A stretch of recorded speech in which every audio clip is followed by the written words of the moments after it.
Hello, everyone, and welcome to this exclusive interaction, which is a part of the ETHRWorld's Women Trailblazers initiative. Today, we are celebrating the spirit of women professionals from different domains, sectors, and geographies as they share the learnings of their past, their current journey, their expectations, and their vision on the future of work, which is unpredictable but certain. I'm happy to invite Priyanka Anand from Ericsson for this chat. Priyanka is Vice President and Head of HR Southeast Asia, Oceania and India, and she joined Ericsson in January 2018. In this role, she has the responsibility of leading HR strategy across multiple geographies. She has been a transformative leader in the HR domain with thoughtful business acumen and a strategic mindset. The key focus of her journey has been to turn talent management into an instrument to drive business transformation and strategy, develop leaders, and transform culture. Welcome to the show, Priyanka. So happy to have you here. Thanks, Abid. A privilege to be here. Thanks for inviting me. Hope you're doing well. Yes, keeping strong during these times, but of course it's a bit unsettling to what's happening in the world, but hopefully good sense will prevail and we embrace some sensibility as we talk through the world. So without any delay, I would like to ask you my first question.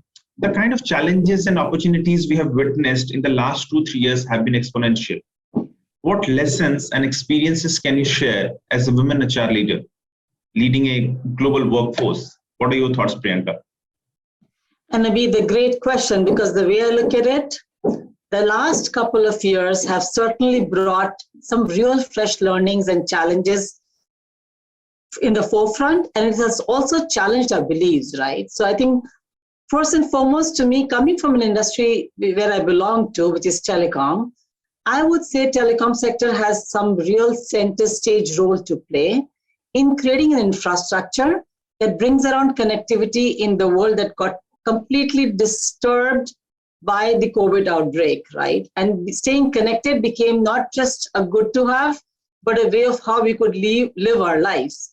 And to me, telecom sector and Ericsson played a very important role to enable every single individual to live, stay connected, to work, and carry on stuff that we believe is important, like healthcare, access to medical facility. And overall, I think it also made a clear business case how we needed to accelerate the whole digital journey towards consumers and enterprises. But what also became evident in our interactions with our people is the fact that we had to rethink balance. This whole unsaid, charter between work and life almost vanished because everybody was working from home. And to me, to stay productive, it was important that we started to drive clear lines between work and personal life, which was definitely getting challenged and also getting blurred. To me, the more I read, and I'm sure all of us are, studies are reflecting that globally, and specifically in Asia, we are seeing women leaving workforce, right? Either taking a sabbatical or leaving it completely, because it's challenged the core of what I would say the balancing act between work and personal life. Overnight, the entire ecosystem supporting women to stay at work vanished.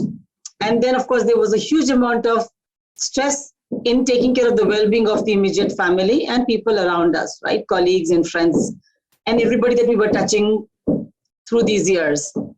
And I guess across the world, the trend wasn't any different, right? So India wasn't unique. Across the world, we saw women facing disproportionate level of stress, and studies reflected that how COVID-19, had a similar stress across the globe.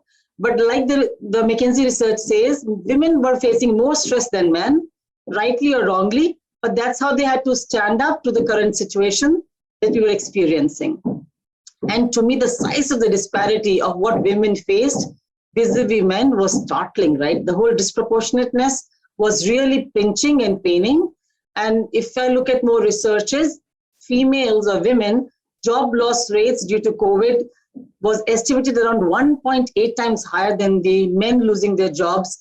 And again, these are international figures, which will only get more graver when you do a slice and dice of the Asia numbers.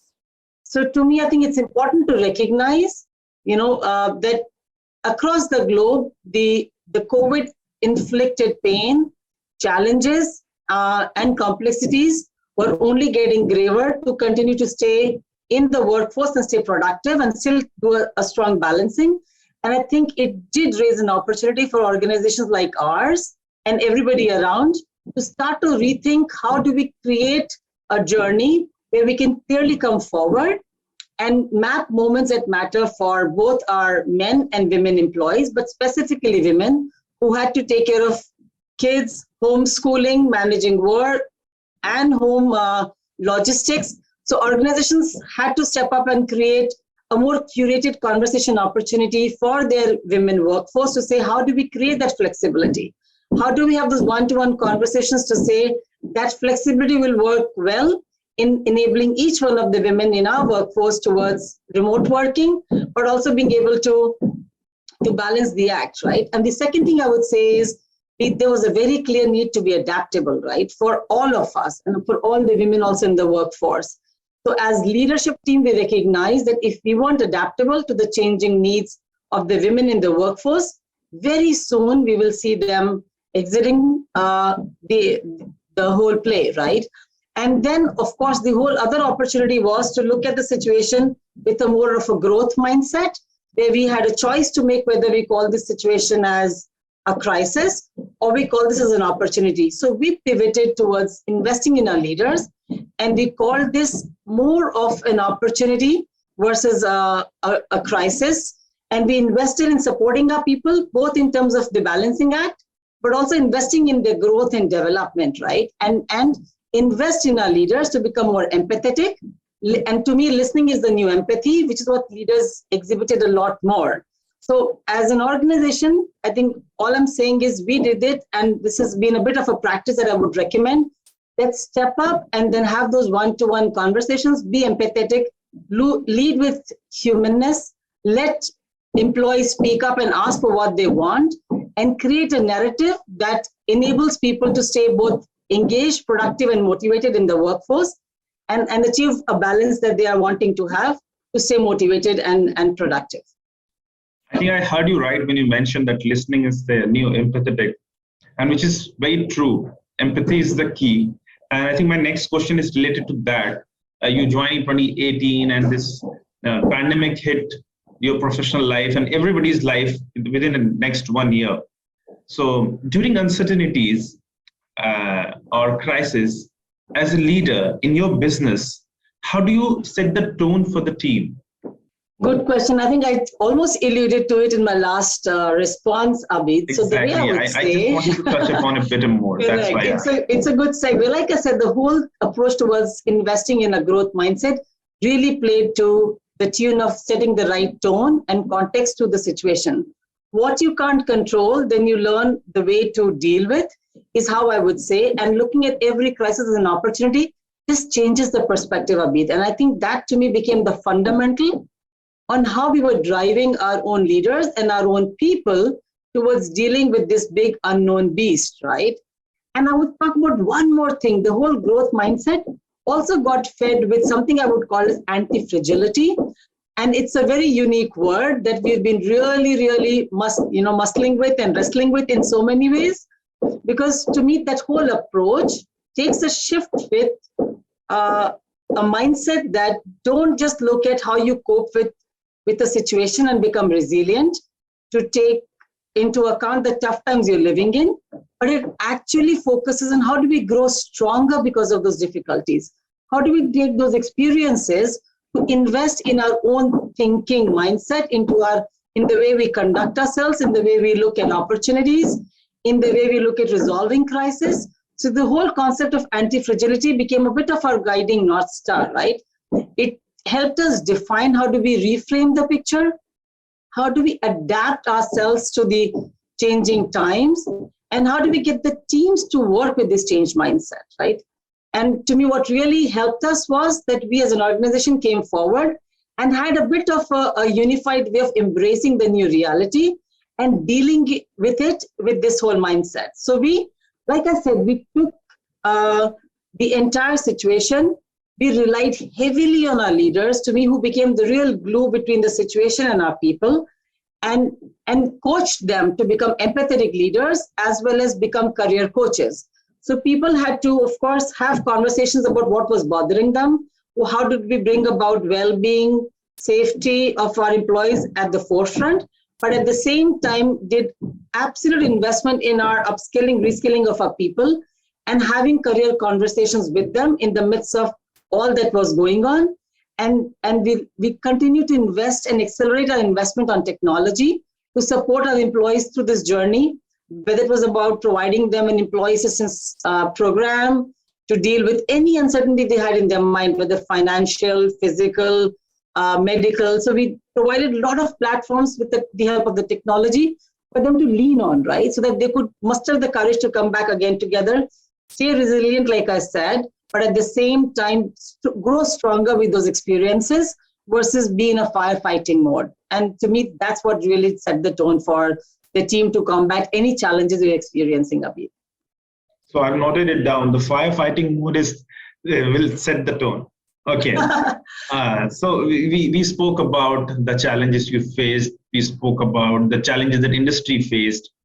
Coming to my third question, what are some of the traits that you admire the most amongst the leader you have worked with over the years, male and female both? And again, I've been fortunate to have worked with some of the best leaders that the industry would have. So I just feel that, who I am today gets largely shaped up with the leaders I've worked with, and I had the privilege to learn from and learn with. But what really stands out among many things that they did well, of course, they were extremely agile, super competent, and there was so much to learn. But what I carry with me as feelings, Abid, to your question is the way they were so inclusive in their approach. To me, when you have a dream, right, what you believe in as a leader, but you get the team along with you on that dream, on that journey, by being inclusive, by being transparent, by being, by trusting the people around you and being open, makes a huge difference, right? So even the most complex tasks and challenging situations can be achieved when a leader exhibits a huge amount of inclusiveness, trust, and empowerment towards the people. And that's what I experienced from my leaders. And truly, that brought out the best in me to be able to combat any challenge that they posed as an opportunity towards me and then make it happen. At the same time, being empathetic makes a huge difference, right? Because at the end, we're working for humans and we all have our phases and we all have our ups and downs. So you need to be empathetic. And that's what my leaders did. There were times that I can categorically remember that I had to, you have so many glass balls, and sometimes family has to take precedence amongst the most complex situations professionally. But I saw those leaders really stepping up and supporting me to be able to do a good balancing act.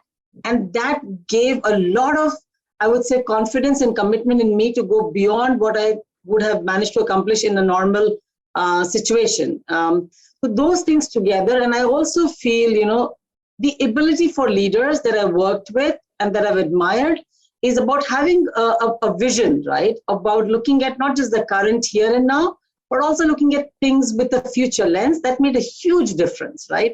To me, it has to be a leader with a clear blend of being visionary, but at the same time being dynamic. And that's how you start to succeed in a VUCA world that we can't take away from us, right? So this whole VUCA world is a reality which doesn't happen on the side. We are in the midst of all this action. So the environment we are in is volatile, it's uncertain, it's complex, and it's ambiguous. And we will never take that away from the times we are living in. But with these approaches, the leaders get the best out of the people who are working with them. And I guess at the end, it's really about instilling a positive attitude and investing in potential versus proven competence that really makes the last mile difference. If your leader always gives you tasks, replicating what you've done previously, it's only as good. But to really get you passionate about something, it's about investing in your potential. And that's what the leaders I worked for did. And that really helped me break the glass ceiling in many, many ways and face any adversity and challenges as an opportunity. So those to me are some of the things that stand in my mind as guiding forces of how I want to act as a leader to my team. Thank you so much. Thank you so much for sharing. And also for the audience who are watching us, it's a great thing to note down from what Priyanka has said. Priyanka, I'll come to one thing that we all are talking about, and not only from personal perspective, family perspective, or employers' perspective. Even the government is planning or doing a lot to empower women. But I would like to share what is your take on empowering women in a changing world? Do you share a few cents on the same? Again, something I'm really passionate about, Abid, something I would always want to be a brand ambassador for, because to me, empowering women and creating equitable workplace, to me, is no longer a good to have, it's a must have. If as a generation and as people, we don't invest in this, we will miss the bus significantly. So the way I see it, when you point a finger at what you expect as a woman and how a leader should act, there are 4 fingers pointing towards you, right? And how do we make an impact? To me, is a couple of things. Number one, women have to admit, accept, and internalize that we have to be the change we want to see, right? So at some stage, it's very easy to believe you're not ready or be a bit more submissive about your career ambitions and always delve into how will I balance between work and life. But to me, this is the time when women have to really feel that there is an ecosystem supporting a balanced representation of women in the workforce and in the workplace. And the way I see it, women have to start to raise their hands and grab the opportunity. The times that you wait for shoulder tapping are gone, because if you want to see the change, then be the change you want to see. So to me, the buck stops at every single woman and every single leader sitting in the workforce, including, I would say, us challenging status quo and our own mindsets and inhibitions as women. And again, leaders around them have to also create that mindset change in women, saying, raise your hand and grab the opportunity. Don't wait for shoulder tapping. The second thing I would say is women should be self-confident, right? Never take no for an answer. If somebody says no, then all the more reason to go and make it happen. So take the initiative and don't wait for things to come, reflecting on your previous experiences, but challenge yourself. And the third thing I would say is organizations play a big role in creating an equal opportunity platform for women, but at the same time show an appetite to hire for potential. Because when the representation of women is already low, to empower them, we have to be taking some bets on people. And I'm not saying it's about just men and women, but we have to hire for potential, but more so in the women's segment where we have to increase the representation a lot more. And the last I would say is there are only as many experienced leaders as possible, that we see, especially in the tech industry, right? So we should look at mentoring a lot more, accelerating women. So we have programs like Aspire, where we invest in women in the middle of the pyramid and start to get them ready to challenge themselves, create a cohort where they can lean on, learn from each other, create mentors who can give them more guidance. And at the same time, also get to the campuses and hire a large number of women to say how we are investing in talent from the bottom of the pyramid as well. So lots that needs to go a bit together. But like I said, the change will only come when we start to look at things from what can I do and what does the ecosystem need to do for me. And that's how we will change the world. So you need to raise your hand and grab the opportunity. That was yours. And thank you for sharing the quote of Mahatma Gandhi, be the change you want to see in the world. And I'll come to my last question in line with all the things that we are talking and also in the line with the theme of this year, International Women's Day. We all are talking about breaking the bias. How would you choose to break the bias?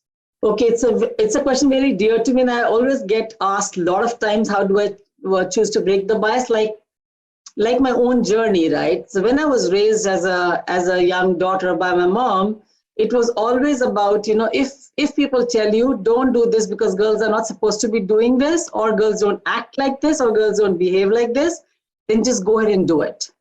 Only take no as an answer when it doesn't feel right in the heart, right? If you feel it's not right, then don't do it. But if somebody says girls don't do this and hence you shouldn't, just go ahead and challenge and do it. So for me to break the bias is really about encouraging women to fulfill their potential, always go and aim for the stars, and never believe that there's something that women can't do. And to me, everything that I'm doing today is about setting the right tone and example and leading that example for my daughter, who's also a woman coming in the STEM field, and she's pursuing her engineering. So I'm just saying, whatever I can do, I will do. But we all have to be the change we want to see, Abid, like you just said, in words of Mahatma Gandhi. Thank you so much, Priyanka. Thank you so much. It was really lovely hosting you and talking to you. You spoke your mind, you spoke your heart, and all the best to you. Think what is right and never take no for an answer. That will be my key takeaway from this session. Thank you so much, guys, for watching this, and thanks a lot.